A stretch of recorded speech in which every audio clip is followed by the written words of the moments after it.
per mile. Why are we doing this? We were approved to attempt a Guinness World Record for the longest distance by toy car. No one has ever done this before. This has taken months to get approved by Guinness because they had to be 100% positive that they could come up with a rulebook that would make it absolutely impossible to cheat. We're starting at the top of Florida, and our goal is to make it to the southernmost point in the continental USA in Key West. These are our cars fully packed up for an over 500-mile journey. We need to tow 12 heavy batteries for each car to make this trip possible. Each battery only lasts a little over a mile. We need 6 massive chargers. The car holds 2 batteries in the hood at a time, so we can get a bit over 2 miles before needing a charge. And we need a bag of everything we need to live on the road for 2 months. So we need each car to tow a toy car wagon. It took months of going back and forth with Guinness World Records, but we were finally approved to make this an official world record attempt for the longest distance by toy car. Attempting a world record isn't easy, so they gave us a huge list of rules. Guinness needs to make sure that there are no cheaters on any of their world records, so we have to carry this bag. First, it holds our logbook. This book contains a checklist of everything Guinness needs us to put inside it. It has a list for each morning when we wake up in our hotel, and a list of what we need to do at every single stop, even if it's just to pee. All the pages are starting off blank. In the back, it has our story, because Lauren and I have been best friends since kindergarten. That's why we chose to start this world record attempt at the Friendship Fountain in Jacksonville, Florida. We're also going to raise money on YouTube and TikTok to save animals during our journey. Our goal is to raise $10,000, and there's a few ways we hope to do that, but the easiest one is I'm donating a penny per new subscriber during this challenge. Next, we are required to carry a witness book. We need strangers like shop owners, police officers, or anyone who wants to be a part of our journey to fill us out with a date, location, and a bunch more things so Guinness can select random people to contact to confirm they saw us. This one wasn't required, but we made these cute little stickers. We're going to give them to people who help us along our journey, and they will also be for sale on our website to raise money for animals. Guinness World Record also requires us to put pictures in our logbook. We have to take dated pictures with the main landmarks, shop owners, street signs, and witnesses along the route. It was finally time to start our world record attempt and a 500-mile journey. Brendan got our first photo to put in our logbook, and we tested our little printer for the first time. We were required to have a professional GPS tracking us at all times, so we turned that on before we headed out for our first day. We were officially on the road at the solid 5 to 10 miles an hour, starting with a celebratory lap around the fountain. Our drone was almost dead, so the drone shots could have been better. This is when we got to our first intersection, and I quickly realized I'd spend a lot of the next 2 months getting out of the toy car to press buttons to turn the light screen. We just encountered our first problem. There's no brakes on this thing. Basically just let off the gas and that's how it stops. So we gotta give each other room or we're gonna end up tail-ending each other. We're going. Sometimes it just sings and I don't know how to stop it. We gotta figure out how to pull the plug on this one. It's wasting my battery singing. We're waiting for this light. Oh. I'm not gonna lie, it already kind of feels like it's slowing down. Shoot! I couldn't make this sharp of a turn, so I'm gonna have to push it back manually. She's losing power. Lauren's definitely slowing down back there.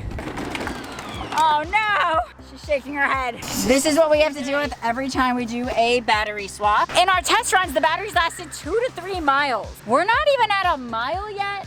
We're at 0.98 of a mile. We're hoping just for some reason the batteries didn't charge right, and that this isn't gonna be a problem for the next over 500 miles. You remember how to do it? First battery swap, baby. Believe you can, and you're halfway there. We'll see. Now hers should be able to go another 2 to 3 miles, and mine should still have 1 to 2 miles left in it. We're hoping that was just faulty batteries. Let's get back on the road. We're back on the road. And these little tiny sidewalks is a little difficult. Oh my God. Shoot, are you okay? Are you stuck? I lost power. You lost power? Check your batteries. Lauren just lost power. We're not really sure why. Her car just stopped working. Thank you. Oh man. All the batteries are connected. Shoot. This is bad. This is so bad. This is so bad. All the wires look good, but when we try to move, the pedal just doesn't work. We're contacting the manufacturer. Things in it.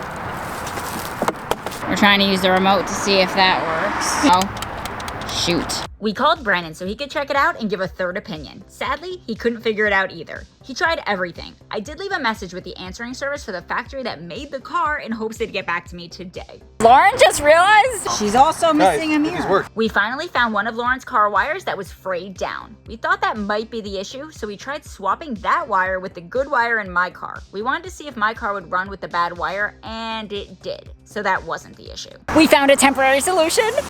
The car came with this remote. It's so that parents can control the car and so their kids don't steer. But for some reason, the remote is still working. So now Lauren can no longer use this to steer. She only can use this. Issue is that it is a little delayed. So if she sees any obstacles coming up in the road, she's gonna have to turn it a little bit early or she's gonna crash. We're back on the road. After over an hour of being stuck on the side of the road, we were finally back on the move. Lauren was definitely having issues working with her remote for the first time. But we still had 13 miles left until the hotel and we were less than 5 miles in, so we had to keep moving. We didn't make it far down the road before I needed to do my first battery swap. I'm sure as the world record attempt continues, I'll get more used to doing this and it'll get way faster. But for the first one, I was slow. You have to be super gentle to not break any wires and get the batteries out gently. Everything has to be done in the correct order so you don't short circuit the entire system. After 10 minutes, I put the cover back on my wagon and we were back on the move. Brandon was supposed to drive 4 hours back home to Tampa earlier that day, but since we were having so many issues, he wanted to stay by our sides. Luckily, I was behind Lauren because a bag of 4 of her batteries dropped out of her car onto the sidewalk. I screamed out to her so she'd stop. We had to figure out a way to secure them better into the car. Issue is, we couldn't hook it onto anything plastic or we'd break the car. So we clipped it onto the seatbelt. She wanted to test the remote without being inside the car and manually steering it. After half a second though, she went off the curb.